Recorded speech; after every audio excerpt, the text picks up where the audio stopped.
This is the Matt Report, the voice of WordPress entrepreneurship. If you're running a WordPress freelance business selling themes, plugins, or client services, this is the place for you. Learn more at mattreport.com and subscribe at mattreport.com/subscribe. And now, on to the show. Hey everybody, welcome back to the Matt Report. As always, your host Matt, and this is the show where we talk to super intelligent WordPress agency owners, developers, designers, people who might be just using WordPress to sell their goods or services online, and just love using WordPress as a platform to also run their business and help find a great career in their life. mattreport.com, mattreport.com/subscribe. Join the mailing list. It's the #1 way to stay in touch when we have great guests on the show, like today's guest, Tracy.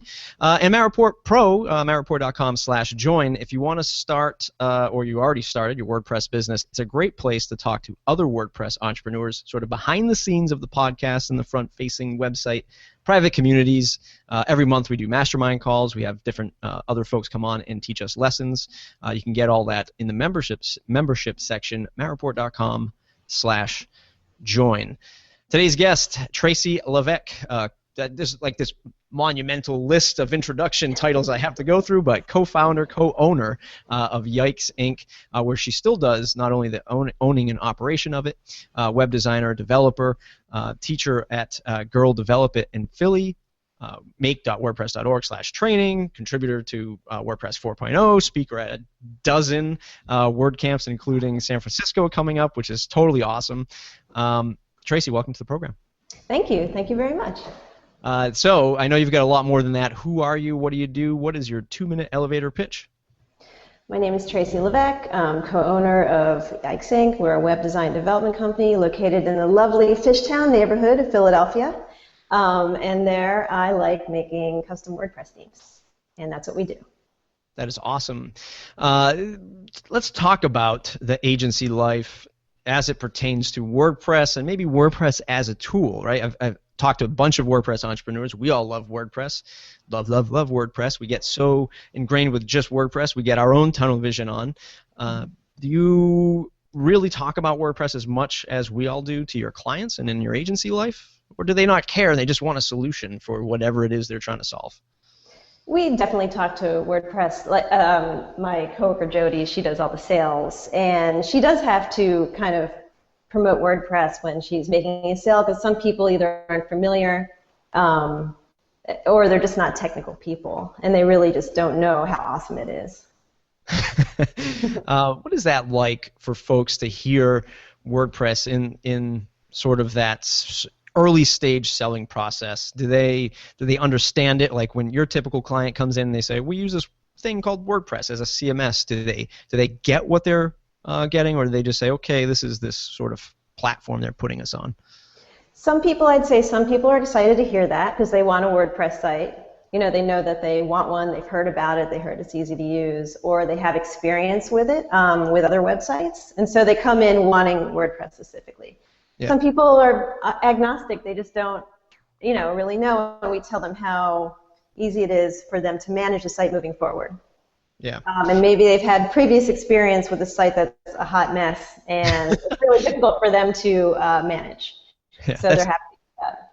That's the best when some people come to you and they're like, hey, we built this e-commerce site on Joomla, and the kid who bought it or built it for us is now in college, and he no longer takes 30 packs for payments, so can you help us out? Yeah, that's my favorite. Do you feel like WordPress is becoming more of the household name with your clients? Is it starting to get out there a little bit more? I think so, definitely. We do a lot of nonprofit work.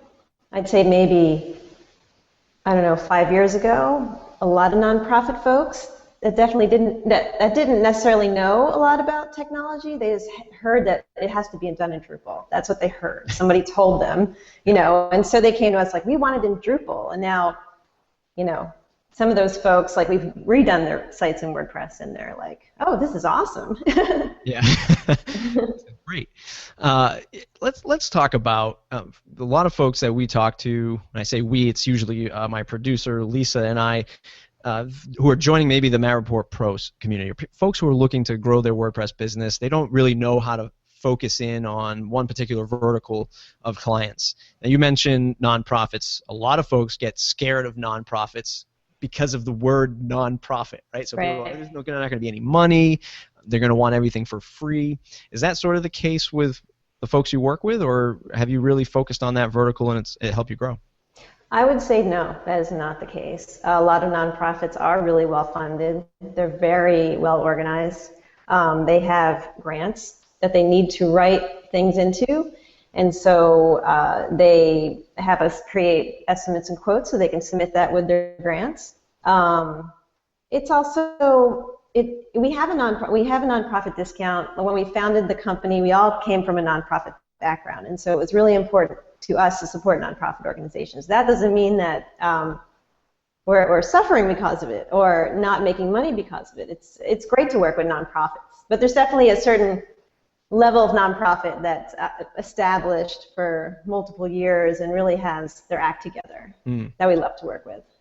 What do you think it is that a nonprofit that is organized and has funding, what do you think it is that they're looking for with agency partners?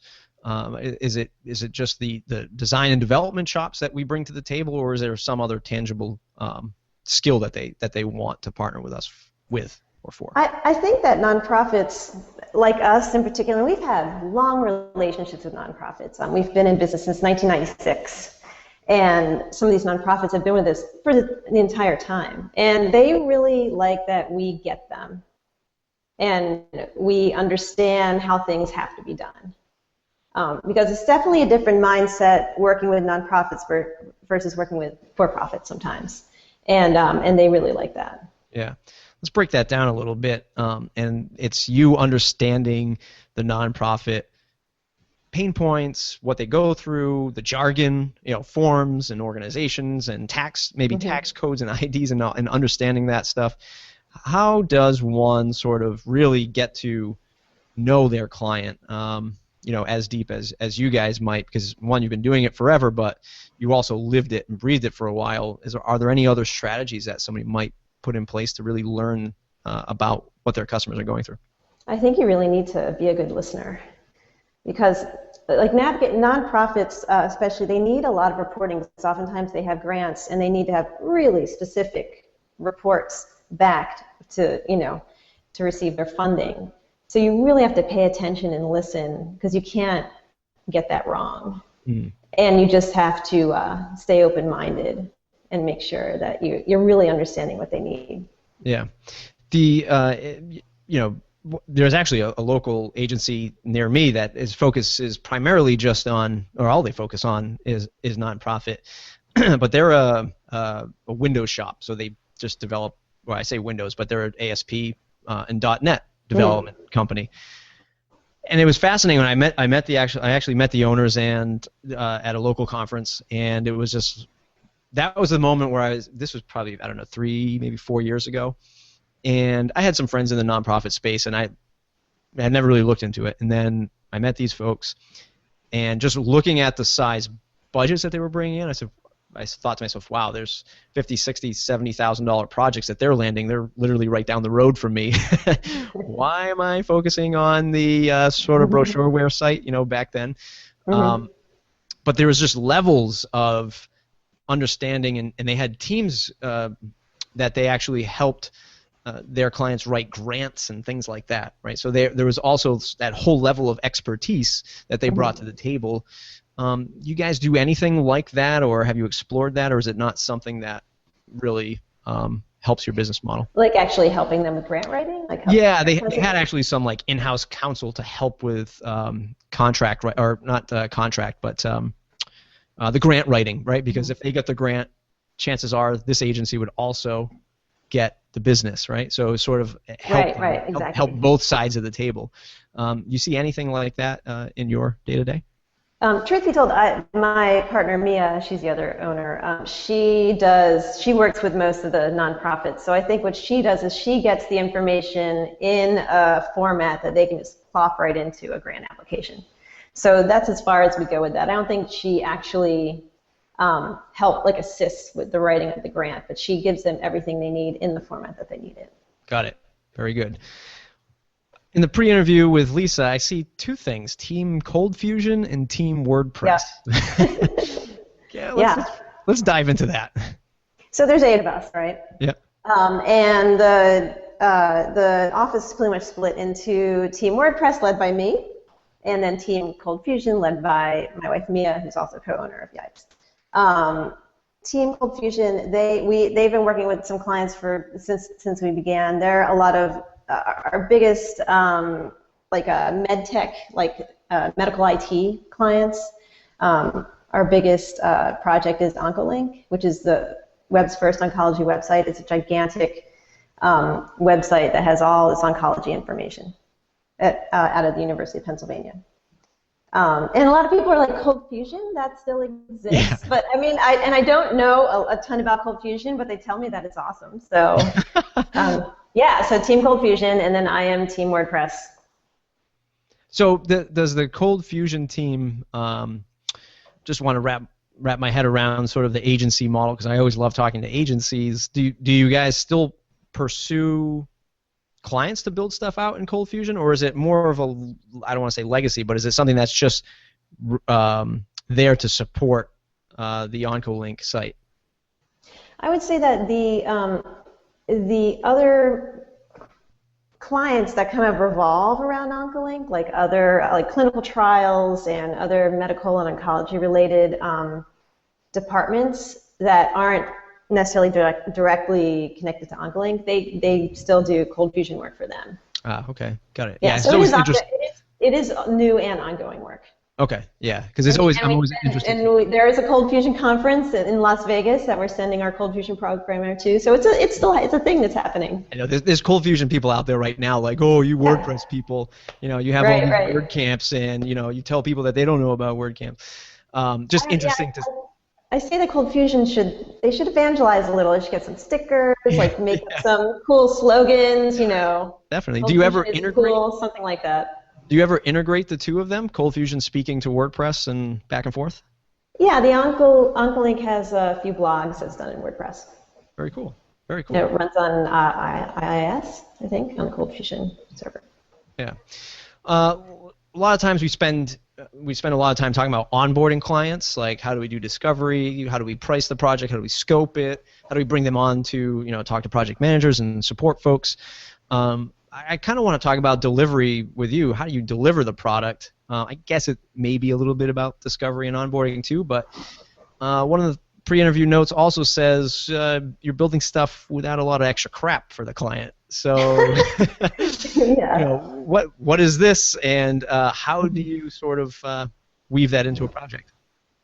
The way that I love to build a website is to give folks everything they need, custom tailored to what they need to do with the website, and not a lot of extra stuff. So I'm not a big fan, although if you're into that, that's cool, of big theme frameworks. I really like using something like underscores, a starter theme that's very lean, and then building upon that, and just making it so the client has everything they need, and it will super easy for them to manage their website moving forward. So much so that we include training with every single one of our projects, but I've found that people just kind of, they go into the admin, they just start managing their site, and it's really fantastic. Yeah. With very little training. We still do the training, but they figure it out pretty quickly, which is nice. Do you do any admin customization too, so that there's not a lot of stuff and bloat for them to kind of click through, or do you not optimize any of that? No, we do that. We, from the simple stuff to putting their logo on the login screen. I always reorder the order of the items and take them away, that are unnecessary. Or something as simple as if they're using default posts, but not as a blog, they're using it for news or something, we'll put a filter in to change that to news. Yeah. Just so it's awesome. Intuitive, so they they can just look and see what they need to do right away. Yeah, there's a lot to be said about the delivery of a product. Those that follow the show know family used to own a car dealership, so it was always about the delivery, making sure it was absolutely spotless. The radios were set up for all of their favorite radio stations. The seats were adjusted. Everything was perfect on delivery, because when they got into the new car, that's the best experience that they're going to have through the entire process. Brand new car, ready to go, ready to drive off the lot. And really the same thing applies to delivering a WordPress site. People in the audience might be like, oh, all you're doing is putting a logo in there. But that so helps with them and like staff relate to where they are, what they're logging into. It gives them some ownership of the site too. Yeah. More, connection to the site. Like even little things like I'll filter the title. Like where you enter the title, I'll change it from post to news or whatever. I'll filter the featured image upload to upload news image or something like that. Just so it's like, because what's a featured image? I mean, that may not make sense to somebody who's not a WordPress nerd like all of us. But to somebody just using a site and they just want to manage their site, that may not make sense. So I really try to have everything make as much sense as possible. Yeah, that's awesome. What plugin is that which plugin do you use to rearrange the menu, or are you doing that? It's a custom function we wrote. Nice. Yeah. Nice. I also try to not use a lot of plugins. Yeah. That's another thing we try to do. Yeah. Speaking of plugins, though, you do have your own, right? Or the company has their own. How did that come about, and how do you maintain plugins and agency life in this crazy world? It's the plugin is Easy MailChimp Forms. It came about because a few years ago we needed to put a MailChimp form in a page or a post, and all the MailChimp plugins were all just widgets. All you could do was put in widgetized area, and I'm like, well, I want to put it in a page or a post. So then we made this plugin. And over the years, it has grown to do like a lot of things. It also has a widget. It's been translated into multiple languages. Now it shows like all these crazy MailChimp stats. Like it's kind of like even like Evan, our developer. He's kind of taken over the project. He does a fantastic job on the forums. He like answers people's support questions right away. He'll go the extra mile to help people, and that makes people really happy. And we really want to. That's what we're all about. We want to help people and make their lives easier, with the products that we make. So it's fun. It's fun having a plugin. I love seeing people using it. Somebody just posted a 5-star review recently that said they used it with the WP multi-language plugin, and it worked really well together to make multiple forms in different languages, and that's great. I love it. It's awesome. Yeah, it is awesome. I mean, 47,830 downloads as of this recording is pretty darn fantastic in my book, anyway. Yeah, it's great. And you were saying, how do we maintain it? Like it was at first, it was just we started using WordPress around 2006, then probably got really serious about it like 2010 forward, and it was just me and another developer. And then the WordPress business has been doing well, so we added another developer, and now it's his job to maintain the plugin and answer questions. So the addition of Evan has just been great for the plugin. He does a really awesome job. Do you guys ever look at sort of adding a product like a pro version to this form to the MailChimp form plugin? Do you ever look at building out other plugins in terms of getting into the product business, or are you guys good with just the services stuff? I've been thinking about that. I've thought about getting into the product business, but I'm not sure. I'm on the fence. There are other plugins that just seeing the support for a free plugin that does something pretty simple is pretty overwhelming. Is that the scariest part of it to you right now? Support, I think so. I think like the thought of supporting a pro plugin is kind of daunting. But maybe down the road. If you were to launch a pro plugin, let's say, theoretically, a pro version of the MailChimp plugin, Easy MailChimp Forms plugin, what would you price it at?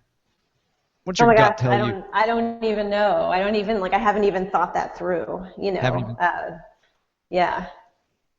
I'd have to do way more research to think about that. All right. Generally, as an agency owner who might be buying premium plugins, do you think that plugin prices are too cheap, just at the exact price point that they should be at? What are your thoughts? My thoughts are we're probably getting a really good deal without just having this pretty simple free plugin and all the work and all the support and hours of time that goes into it. I'd say that typical prices for plugins are probably really, really good. But but everything on the web is like it has to be free, it has to be dirt cheap. So I don't mind paying for the plugins that we do pay for, and I figure we're probably getting a pretty good deal. Yeah. I've never done this before and read a live review of a plugin on the show. Uh-oh. And I'm only going to read this 1-star review, right? Oh, no. And it goes like this. Plugin has no customization. This is in 2013. Plugin has no customization options as far as the layout or color of the forms. It only pulls forms from MailChimp and lets you move fields up and down. Well, I'm reading that going, well, that's exactly why I would use this plugin, right? Right. Exactly. The plugin doesn't do my dishes. 1 star. Right. Like, what the heck is that, I know, it's unfair. It's like the plugin doesn't do all these things that I've imagined that I would like it to do. And at the time, now the plugin can do many more things than it did at the time of that 1-star review, but that's unfair. Right. But we still try to be gracious in our replies and not get mad and defensive. Yeah, and I think that a lot of it has to do with. Well, I could go on and on about the review system, but I won't. So I think that there's this expectation level from the wrong client, and if the wrong client or customer gets a hold of your product, sure, this kind of thing is inevitable. And we can do all we can do as plugin authors or product designers, developers, that to educate them, to show them what the plugin or product does. I mean, we get this all the time with theme sales. Somebody will buy the theme, and then 5 minutes later they're saying, well, how do I add 4 columns to the header? Where did you read you could do that? Like, right. I just bought a Porsche, and I want to go off-roading with it. Why didn't it come with 4-wheel drive? Why can't I do that? 1 star. Right, yeah. This is awful product. I must say, though, 23 other 5-star reviews that are all tremendous. So let's talk now about agency life as a family business. Right? Sure. Yeah. I run a family business with my father, and my mother does the books. Mm-hmm. So I see my parents every single day. On a business level, on a personal level, right? Mm-hmm. It's tough to say, Matt's the co-founder of this company, and then my mom comes in and squeezes my cheeks. Literally, this is what happens every day. Oh my gosh. So it's tough, right? It's not easy for me to sort of manage these things and have this profile of a technology company. Mm-hmm. What is it like for you to sort of bring home or divide the stresses of work in real life with your partner and running the business and trying to have a life at the same time? It's one thing. When me and I started a business, it was the 2 of us and another woman who was a friend of ours. And then after 5 years, she left, and it was just the 2 of us. One thing is we really like each other. We get along really well. We spend, all day together. Our desks are next to each other.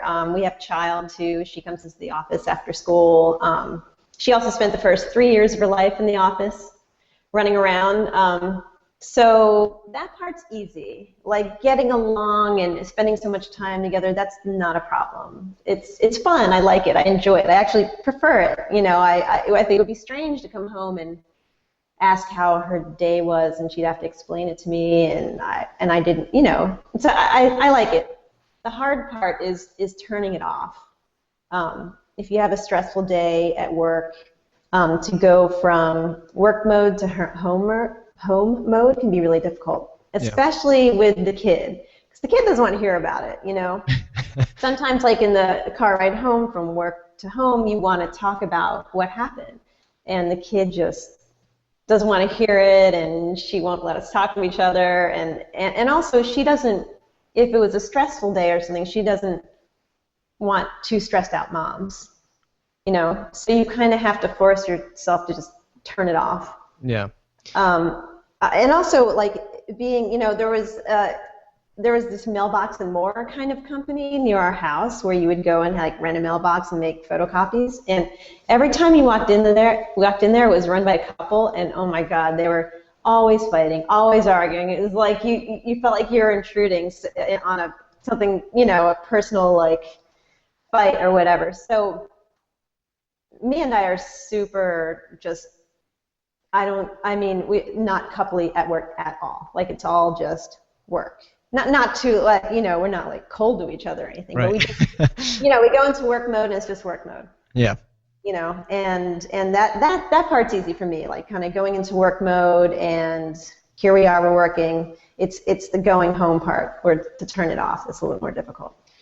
Would you say that the biggest benefit of it is the trust part, like being able to trust your business partner, fully with decisions, or is that still kind of tough to say, like, maybe we shouldn't go after nonprofits anymore, maybe we should go after something else? I think we're really lucky. Our personalities are complementary. We're very different. I'm the extrovert, she's very introverted. I call her the grown-up of the company. She deals with our biggest, more corporate clients, and I'm like, WordPress, talking about WordPress, like just more outgoing and that kind of thing. I'm more of a risk taker. She's a little bit more conservative. I don't know. I think our skill sets and our personalities really complement each other well in this business. And I think it's luck. A lot of it has to do with just being really fortunate, because, if you watch like Kitchen Nightmares or whatever, it's all those, reality shows where you go in and fix a business. A lot of the businesses that are the worst are family-run businesses. Yep. So everybody's fighting and screaming at each other. So I just feel lucky. I feel like, I wouldn't want to have it any other way. I love, the two of us owning a business together. That's awesome. Yeah. Tracy, we lost your video. That's okay. If you could just click on the video icon on Google Hangouts and then click it back. Hopefully it brings the video back. If not, we will continue on, as most of the show is downloaded through iTunes and Stitcher and SoundCloud. One of the things that came up in the pre-interview, yep, now you're back. One of the things that came up in the pre-interview, which you were just sort of maybe alluding to, were sort of your problem-solving scenarios, and saying that clients want to be heard, not talked down to. Mm-hmm. Tracy the Explainer, is how Lisa put it. Keeping really good communication and use real people words. How important is that in your process? It's really important to those are the kind of founding principles of our business. Like because back in the 90s, there was a much bigger technology gap. Like, people still didn't have email. It wasn't like the internet wasn't something that everybody had on their phone. You didn't even have a phone yet, So my friend Beth, she gave me the Tracy the Explainer nickname, and I do like to explain things for as much as people want to know. Some people are okay with it being magic. There's some things in my life that's magic is a good enough explanation for me. But for the folks who do want to understand actually what's going on, I really try to explain things in real words and not a lot of jargon and a lot of analogies. And that's kind of why I've taken to the training program, and why I'm an instructor, a WordPress instructor for Girl Develop at Philly, because I do love teaching people stuff. Yeah. In a way that their brains can figure it out. Because I think there's definitely different kind of learners. And when I was a kid, I wasn't like a sit and listen to somebody lecture learner. So I really try to use techniques to illustrate to people and to get them to click and understand concepts. Let's talk, as we have a few minutes left in the interview, let's talk about the Girl Develop It in Philly. How did you get involved, and what is it all about, if there are people out there who want to get involved with it? Sure. Girl Develop It is everywhere. There's several chapters all over the country, I think in other countries as well. It is specifically to bridge the gender divide in technology. The gender gap in women working in technology specifically. So we have classes that are affordable and really get down to the specifics of learning to code or learning web concepts or all kinds of things, from introductory HTML and CSS to learning just web concepts in general, down to object-oriented JavaScript. So there's a wide range of what is taught, and it's working. Like in Philadelphia, there are about, around a dozen women that weren't working in a tech job before and now are, because they've gone through the classes. So, it's what we can do to really make a difference. And so I teach the WordPress track. I was going to say, and it spans beyond WordPress. There's probably tons of tracks that one can sort of pick up on. Right, if you want to learn Python, if you want to learn just front-end stuff, and SaaS, and all kinds of things, down to building a killer resume or tips for negotiating salary. There's just a ton of stuff. It's a very active chapter, the Philly chapter. That's great. What's the topic you're going to speak about at WordCamp San Francisco? Actually, it is about training. It's called Teaching People to WordPress, and awesome. it's going to be a 5-minute lightning talk. It's going to be tips and tricks based off of feedback that I've gotten over the years from teaching WordPress classes. That's so great. kind of what to do and what not to do. If there's one final takeaway that the listener can take away from this interview, what do you think it should be? I don't know. I was listening to, I was cramming, like watching a lot of podcasts, and I was a little worried because, because a lot of people talk about a lot of business jargon, and oh my gosh, I don't know, a lot of these business terms, but still, I feel like a pretty successful business owner. Yikes is doing well, and we have a happy company here. So I just think I don't know, if you want to do this as your job, just do it, and don't be afraid, because to try it and maybe fail, or there's some struggle, or there's always going to be struggle at the beginning, but it is so much more rewarding than wishing that you tried and never did. Yeah. So that's what I would like to say. Even, if I feel like maybe you could watch a lot of your podcasts, you're like, oh, I don't know I'm not qualified to start a business because I don't know all these terms, but you can do it, Yeah, no one ever did when they started, which is exactly, right. I guess, what you were saying. Yeah, and I think sometimes because it's on the web and it is sort of geeky stuff, it's like, well, did you measure your engagement rate with Google Analytics before you sent that call to action on your homepage? What? Right. Dude, I just launched, right, and I asked somebody to buy it, and they said yes. And I'm making a great product for people, and they love it, and they're happy, and I'm taking care of my clients and making sure that they're happy. That's really what it comes down to. At the end of the day, that's all we can ask for. Tracy, amazing interview. Where can folks find you on the web to say thanks? On Twitter, I'm Lil Jimmy, LILJINMI. You can also find me at yikesinc.com, YIKESINC.com, and you can also find me on make.wordpress.org/training. I co-lead the training program, so join us. If Awesome. you like to teach people WordPress, please join us. What did you contribute at 4.0?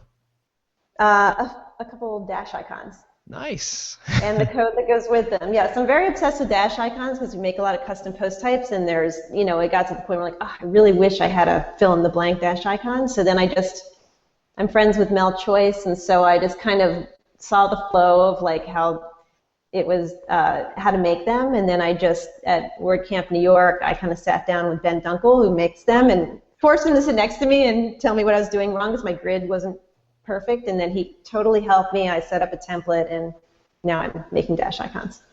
That's awesome. Yeah. Great stuff. Everybody, this is an amazing interview.